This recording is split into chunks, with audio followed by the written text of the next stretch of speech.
Assalamualaikum warahmatullahi wabarakatuh. Perkenalkan, nama saya Sylvia Kurnia Anggraini. Pada video kali ini saya akan membahas tentang materi praktik pendidikan multikultural di Asia Tenggara, praktik pendidikan multikultural di daerah kutub, praktik pendidikan multikultural di Palestina, dan sistem pembelajaran dan kurikulum yang mereka gunakan. Sebelumnya, materi ini penting bagi mahasiswa pendidikan guru pendidikan anak usia dini dikarenakan pendidikan multikultural membantu kita memahami cara mendidik anak usia dini dalam masyarakat yang beragam suku, agama, budaya, dan bahasa. Lanjut ke materi pertama, yaitu praktik pendidikan multikultural di Asia Tenggara. Sebagaimana Asia Tenggara dikenal sebagai kawasan yang sangat beragam budaya, bahasa, dan agama, seperti negara Indonesia, Malaysia, Singapura, Thailand, dan Filipina. Contoh prakteknya, yang pertama itu diintegrasi budaya lokal dalam pembelajaran PAUD, yaitu lagu daerah, pakaian adat, dan cerita rakyat. Kalau dalam penggunaan bahasanya, biasanya menggunakan bahasa ibu di kelas awal. Untuk perayaan hari besar, biasanya sebagai agama di sekolah, pendidikan toleransi sejak dini. Untuk sistem pembelajarannya, biasanya menggunakan student counter learning, bermain sambil belajar, dan pembelajaran berbasis tema budaya. Untuk kurikulum yang digunakan di Indonesia menggunakan kurikulum Merdeka, di Malaysia menggunakan National Preschool Curriculum, dan guna fokus kurikulum yaitu menguatkan karakter, toleransi, dan penghargaan terhadap perbedaan. Selanjutnya yang kedua, praktek pendidikan multikultural di daerah kutub seperti wilayah Kanada, Norwegia, dan Finlandia, yang memiliki masyarakat adat seperti suku Inuit atau Sami. Untuk contoh prakteknya yaitu pendidikan berbasis budaya lokal atau indigenous education.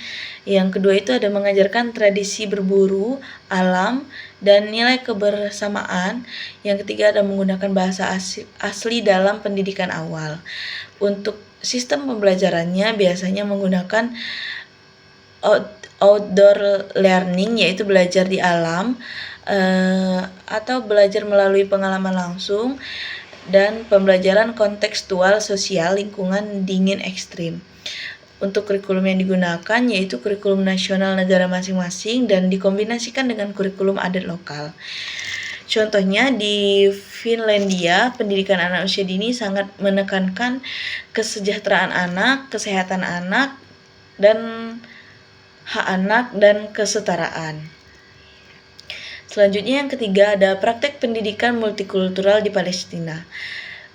Sebagaimana Palestina memiliki kondisi sosial dan politik yang kompleks, namun pendidikannya tetap berjalan, prakteknya seperti penanaman identitas budaya dan nasional sejak dini, pendidikan berbasis nilai agama dan moral, penguatan solidaritas dan empati.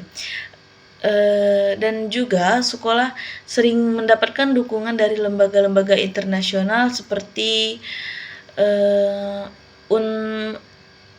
UNRWA. Untuk sistem pembelajarannya yaitu menggunakan student centered, dan fokus pada ketahanan mental, terus pendidikan karakter sangat kuat. Untuk kurikulumnya menggunakan kurikulum nasional Palestina yang berbasis nilai agama, sejahtera, dan budaya Palestina.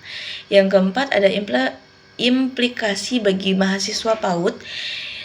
Sebagai calon guru PAUD, kita harus menghargai keberagaman anak, tidak membeda-bedakan latar belakang, dan menggunakan metode berbasis budaya, menanamkan toleransi sejak usia dini.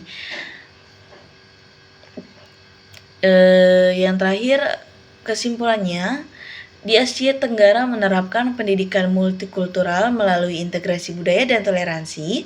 Di daerah kutub menggabungkan kurikulum nasional dan budaya adat lokal. Di Palestina menekankan identitas budaya, agama, dan ketahanan mental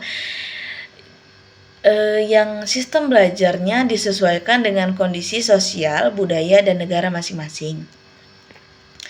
Sebagai mahasiswa PG PAUD, kita juga harus mampu menerapkan pendidikan multikultural agar anak tumbuh menjadi pribadi yang toleran, menghargai perbedaan, dan memiliki karakter yang kuat. Itu saja penjelasan tentang materi saya yang saya bawa pada hari ini. Apabila ada salah kata, saya mohon maaf. Wassalamualaikum warahmatullahi wabarakatuh.